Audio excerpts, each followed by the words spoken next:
সাংবাদিকরা ডাকনামের মধ্যে কেন আবদ্ধ থাকছেন ঠিক বুঝতে পারছি না। পশ্চিমবঙ্গের জল, জমি, জঙ্গল, প্রাকৃতিক সমস্ত সম্পদ লুট করার দায়িত্বে যারা ছিল, শেখ নাসিমউদ্দিন ওরফে টুলু মণ্ডল, দীর্ঘ 34 বছর যারা রসুন সংস্কৃতি লালন পালন করেছিলেন, এইসব বললে হবে? তৃণমূলের এরা সব সম্পদ, আপনারা আছেন কোথায়? এইসব বাঙালি মুখ বুঝে মেনে নিতে বাধ্য হয়েছে। আবার কিছু লোক জেনজি টেনজি নিয়ে আবার নেমে পড়বেন গেঞ্জি পরে। দুটো পয়সা করেছে বলে এত রেগে যাচ্ছেন কেন? কার কাছে মুড়ির টিন যেত, কিভাবে যেত? তৃণমূলের দেওয়া আশা ভরসা মানেই হচ্ছে বাউন্স হবার মতন জিনিস।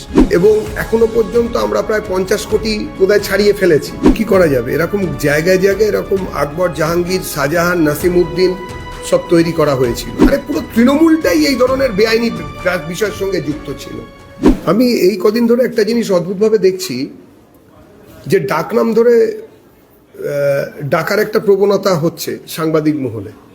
সাংবাদিকরা ডাকনামের মধ্যে কেন আবদ্ধ থাকছেন ঠিক বুঝতে পারছি না। শেখ নাসিমউদ্দিন ওরফে টুলু মণ্ডল, ওরফের প্রতি আপনাদের এত একটা অ্যাফিনিটি।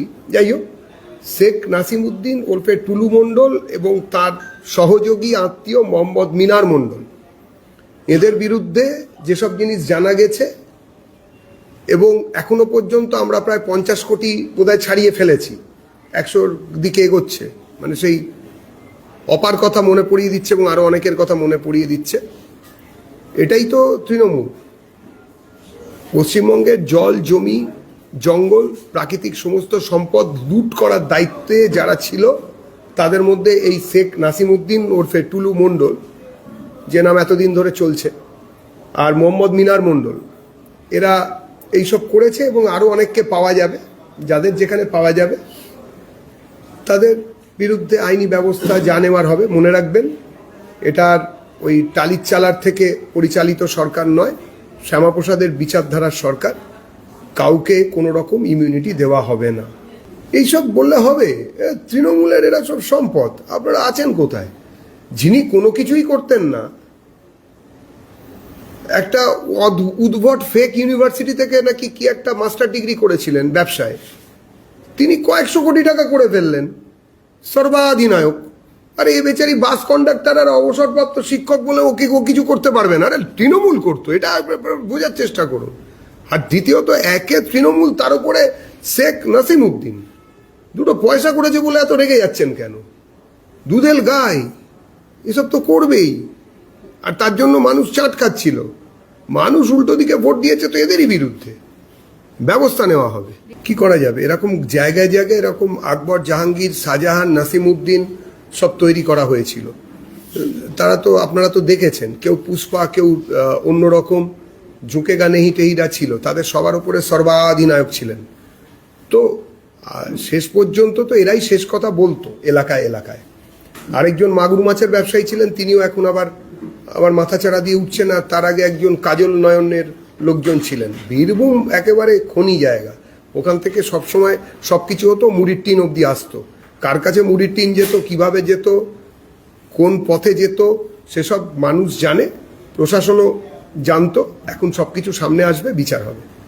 এই নিয়ে আমরা কিছু বলবো না। তৃণমূলের অনুব্রত কিংবা শতাব্দী কিংবা এইসব অন্দর থেকে অভিযোগ, আরে পুরো তৃণমূলটাই এই ধরনের বেআইনি বিষয়ের সঙ্গে যুক্ত ছিল। আগে এটা বলুন যে দার্জিলিং থেকে ডায়মন্ড হারবার, পুরুলিয়া থেকে নদিয়া, সর্বত্র তৃণমূল বেআইনি ব্যবসা প্রকাশ্যে করেছে।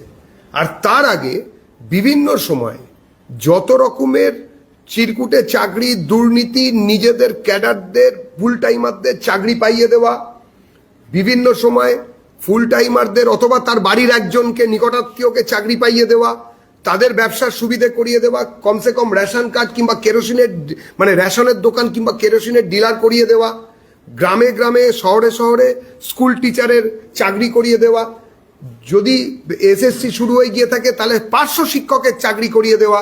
এগুলো তো হয়েছে। এগুলো নিয়ে তো তখন মেধা প্রতারিত হয়েছে কিনা তাই নিয়ে লম্বা চওড়া ভাষণ হতে পারে, তাদের কি ভবিষ্যৎ হবে সেটা নিয়েও আমরা আলোচনা করতে পারি। কিন্তু যে জিনিস হয়েছে সেই জিনিস বাঙালি কোনোদিনও অস্বীকার করেনি, চোখের সামনে দেখেছে। কিন্তু পার্টির দাদারা রাগ করবে বলে এইসব বাঙালি মুখ বুঝে মেনে নিতে বাধ্য হয়েছে। কেননা সেই সময় এই রকম ভরসার সময় ছিল না, তখন ভয়ের দিন চলতো। তৃণমূল মানেই তাই, প্রশাসন, তৃণমূলের একাংশ, দুষ্কৃতী, এরা সব মিলেমিশে এক হয়ে গিয়েছিল। এটা তো আপনারা জানেন, রাজস্ব ফাঁকি তো আর একদিনে হয়নি। যে পাথরের রাজস্ব থেকে 7 কোটি টাকা উঠতো, সেখান থেকে মাসে 22 কোটি টাকার বেশি উঠছে। সরকার টাকা পাচ্ছেন এবং এই সরকারের টাকা দিয়ে সমস্ত রকম ব্যবস্থা হচ্ছে। সব জায়গায় মিথ্যে, ধোঁকা এবং প্রতারণার রাজনীতি এবং প্রতারণার প্রশাসন চালাতো তৃণমূল কংগ্রেস। এটা বন্ধ হয়েছে, মানুষের বিরুদ্ধে ভোট দিয়েছে, তারা আমাদের ম্যান্ডেট দিয়েছে এই জন্য, এগুলোর প্রতিকার করার জন্য এবং যারা এর সঙ্গে যুক্ত ছিল তাদেরকে জেলে পাঠানোর জন্য। আমরা মানুষের কাছে এই ব্যাপারে দায়বদ্ধ। স্বাধীনতার আগে, স্বাধীনতার পরে বহু ক্রীড়া সংগঠন হয়েছে, কিন্তু এরকম জাতিগত নাম নিয়ে কোনো সম্প্রদায়গত নাম নিয়ে ক্রীড়া সংগঠন, হ্যাঁ, এটা তো একটা বহু পুরাতন ঐতিহ্য। যে রাজ্য নাকি একই বৃন্তে দুইটি কুসুম সবাই দেখেছেন, দীর্ঘ 34 বছর যারা রসুন সংস্কৃতি লালন পালন করেছিলেন এবং বিভিন্ন সময় যারা বিভিন্ন রকম করেছেন, তারাও চোখ বন্ধ করেছিলেন। কেননা ঐতিহ্য, বাপরে বাপ, সংস্কৃতিগত ঐতিহ্য, ধর্মীয়ভাবে একটা ক্লাব তৈরি। কালকে যদি একটা হিন্দু ক্লাব বা একটা সনাতনী ক্লাব কেউ যদি তৈরি করে, তাহলে কিন্তু আপনারাই সব শুনবেন যে আপনাদের পাঠক পাঠিকাদের মধ্যে আবার কিছু লোক জেনজি টেনজি নিয়ে আবার নেমে পড়বেন গেঞ্জি পরে, যে এইসব করা যাবে না।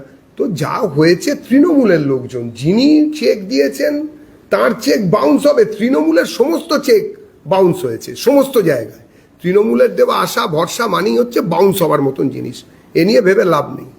কার বাড়িতে কতক্ষণ ভাড়াটিয়া থাকবে, কোন বাড়িওয়ালা থাকবেন কি থাকবেন না, অন্য বাড়ির ভাড়াটে হয়ে যাবেন কি যাবেন না, কার বাড়িতে চাকরি হবে, কার ছেলে চাকরি পাবে, এই সব চিরকুটে সেগুলো ঠিক করতেন জোনাল কমিটি, লোকাল কমিটির দাদারা, এবং পরবর্তী 15 বছরে সেটা ঠিক করত তৃণমূলের হারমাদরা। এটা তো আমরা জানি। তো এ বলার কি আছে, তো একটা পরম্পরা তৃণমূলের আমলে ফুলে ফেপে বড় হয়েছিল। এ তো পরম্পরা, রাজনৈতিক পরম্পরা, যেটা বামেরা শুরু করেছিল বিভিন্নভাবে। বামেরা সবাইকে নিয়ে করতো, তৃণমূলের এরকম মাঝে মাঝে একটা দুটো এরকম হয়েছে। কেন সম্পদ তো সবসময় ছিল। বামেদের আমলে তপন শুকুর, আর এদের আমলে শেখ কি নাসিম উদ্দিন আর মোহাম্মদ মিনার মণ্ডল, জিনিস তো একই। বাংলা হান্টের আরও খবর দেখতে নজর রাখুন। বাংলা খবর মানেই বাংলা হান্ট।